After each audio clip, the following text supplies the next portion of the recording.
Assalamualaikum warahmatullahi wabarakatuh. Selamat datang kembali di podcast KUA Dukuh Siti Ceria. Kali ini kita sudah memasuki bulan Ramadan pada hari ke-13 dan hari ini kita kedatangan tamu dari Kepala KUA Dukuh Siti, Bapak Haji Muhammad Ridwan SAG MAG. Kali ini kita membincang seputar gerhana bulan di bulan suci Ramadan, dan alhamdulillah beliau termasuk dari salah satu disiplin ilmu falak. Selamat pagi Bapak Ridwan. Selamat pagi. Sehat ya? Alhamdulillah sehat. Pada pagi hari ini kita membuka segmen yang pertama, yaitu bulan Ramadan, di gerhana bulan Ramadan. Gerhana bulan Ramadan ini kan asal usulnya ada sedikit cerita Pak, sejarah dari gerhana bulan Ramadan tuh fase-fasenya dari mulai awal sampai puncak sampai akhir itu seperti apa Pak?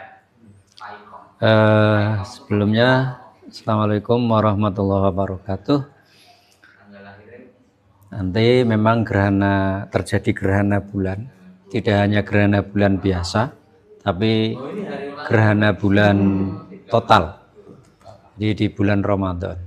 Dalam 1 tahun itu kalender Hijri ya, itu ada 2 kali gerhana bulan, ya gitu. Ada 2 kali gerhana bulan, dan ketepatan pada saat ini 2026 ini ada gerhana bulan total yang itu bertepatan dengan bulan Ramadan. Nah, gerhana bulan itu terjadi di Ayyamul Bid. Di Ayyamul Bid. Jadi terjadi di bulan purnama. Bulan purnama, bukan Ayyamul Bid. Kalau Ayyamul Bid kan hari putih. Hari putih itu 13, 14, 15. Tapi untuk gerhana bulan itu terjadi ketika bulan purnama. Nah, bulan purnama itu sesuai dengan hitungan itu akan terjadi pada nanti malam, ya, malam 14 Ramadan. Nah, itu seluruh Indonesia bisa melihat terjadinya gerhana bulan ini, bulan nanti sore, ya. Awal gerhana kalau di Indonesia Barat itu, waktu Indonesia Barat itu awal gerhana sekitar jam 16.47. Ada yang mengatakan 16.51. Tapi ya waktu Indonesia Barat. Waktu Indonesia Barat. Jadi jam 5 kurang 13 menit. Jam 5 kurang 10 menit lah itu mulai gerhana. Ini belum total. Belum total. Jadi masih mulai gerhana awal. Kan berarti begitu. Mulai dari fase awal, terus fase puncak sampai akhir tuh waktunya berbeda-beda Pak ya? Ya, biasanya selisih waktunya itu lama Pak?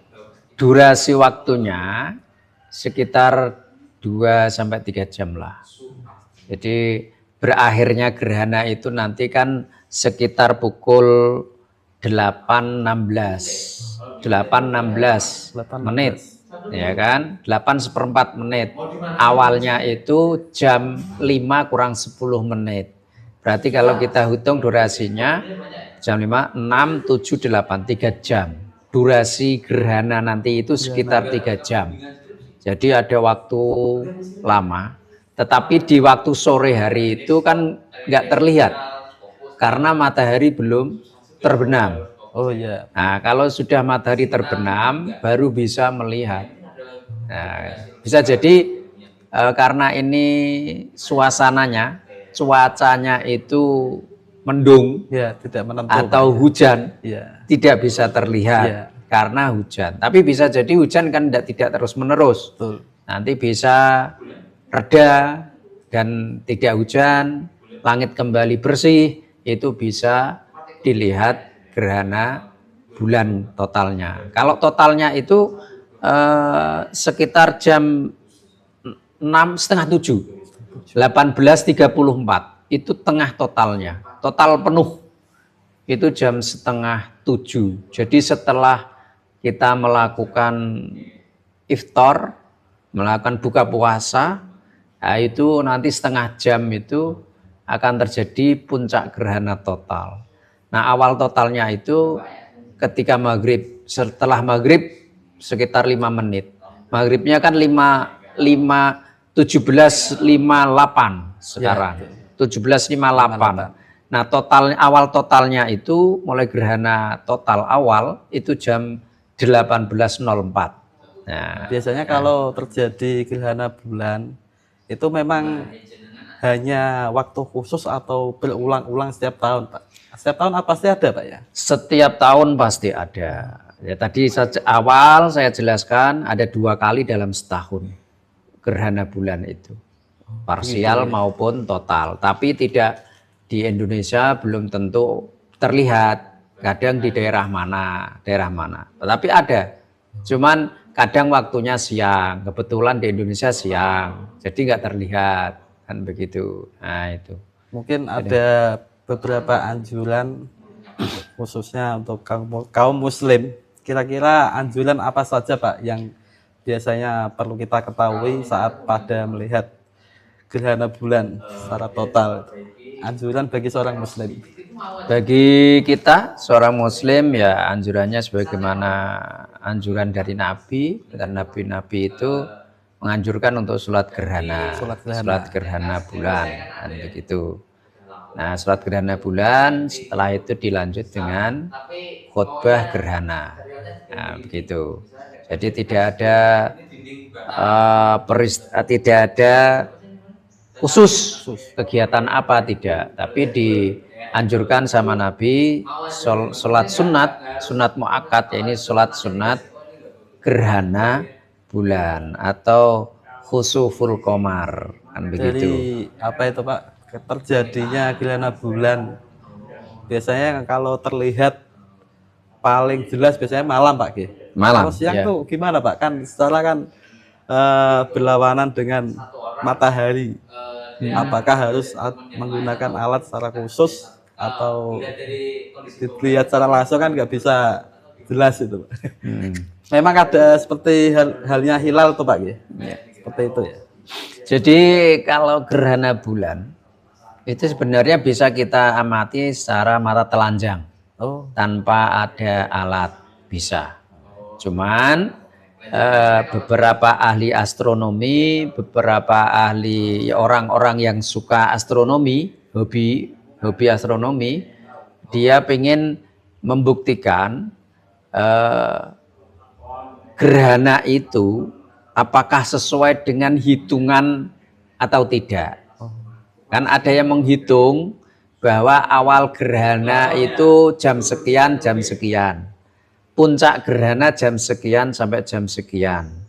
Nah, sebenarnya kita secara mata kepala bisa Pak. Melihat langsung, sangat bisa karena malam hari. Tetapi yang menggunakan alat itu sebenarnya ingin membuktikan apakah teorinya, hasil hitungannya itu sesuai dengan fakta kejadian yang sebenarnya gerhana bulan itu tidak valid ya. Jadi cuman membuktikan. Ini membuktikan bahwa teorinya itu betul enggak, hitungannya itu betul enggak dengan fakta yang ada. Nah, itulah hisab itu dibuktikan dengan kenyataan. Apakah sudah sesuai atau belum? Nah, itu jadi tidak perlu kemudian harus pakai alat melihat gerhana bulan, tidak perlu harus membawa alat yang canggih. Tidak perlu. Bagi orang seperti kita, orang awam-awam itu ya cukup melihat dengan mata telanjang bahwa itu terjadi gerhana bulan.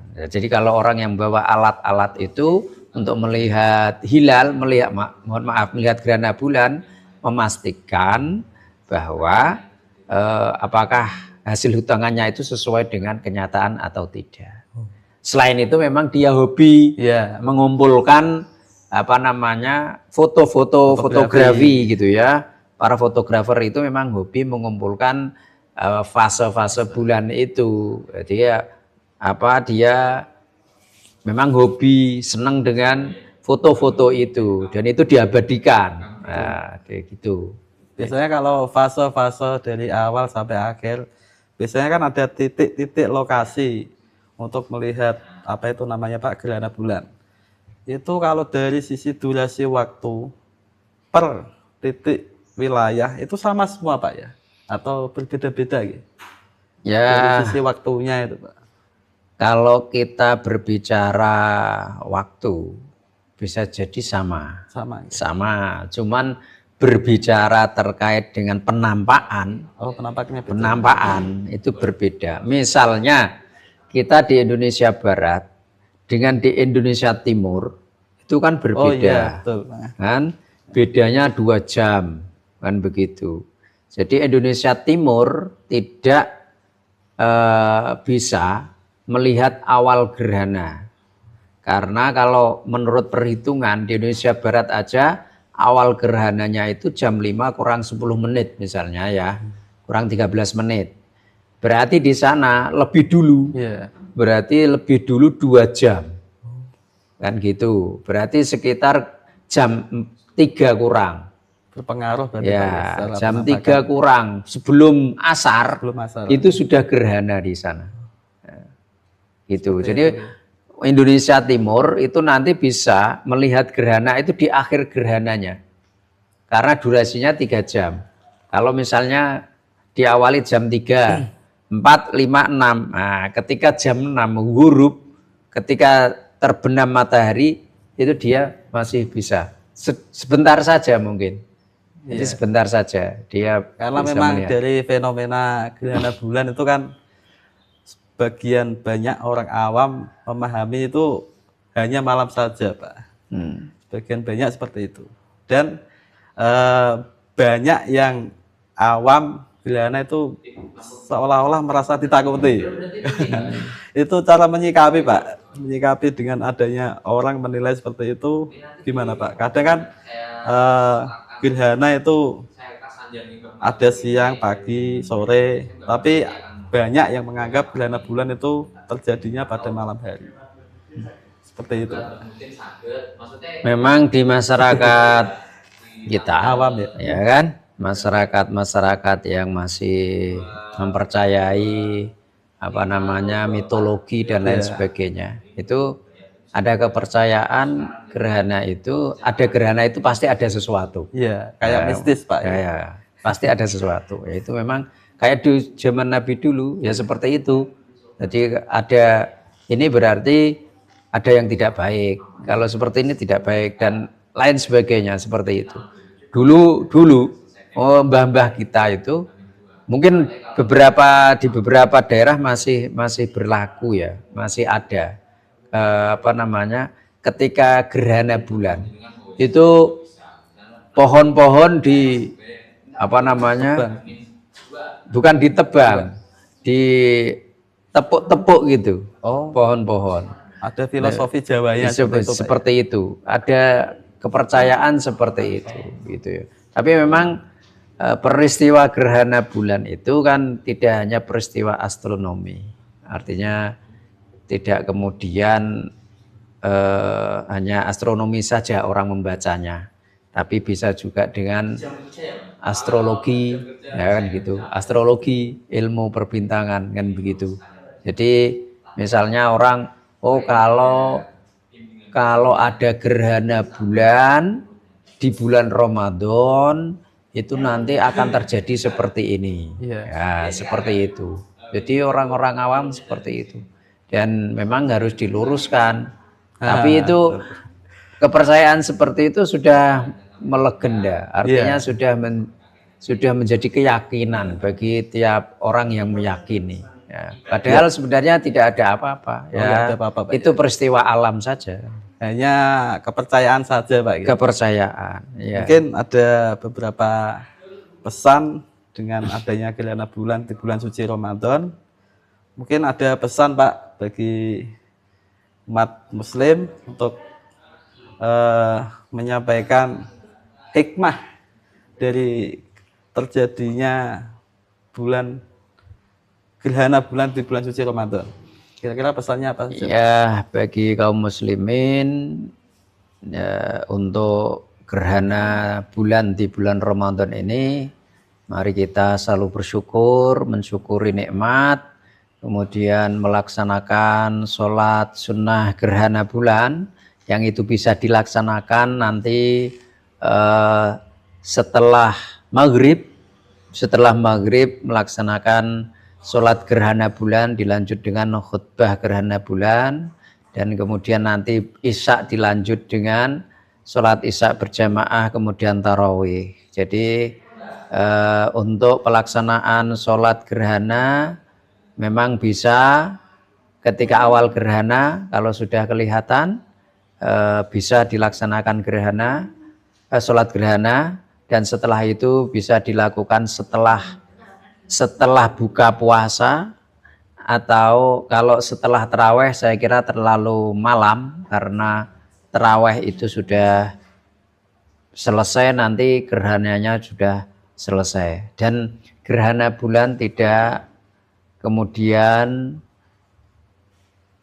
menimbulkan hal-hal yang lain, akan tetapi gerhana bulan itu adalah peristiwa astronomi, peristiwa alam yang memang selalu berulang tiap tahun, dan tidak perlu kemudian meyakini bahwa gerhana bulan itu akan menimbulkan ini dan itu. Saya kira itu tidak perlu, ya itu.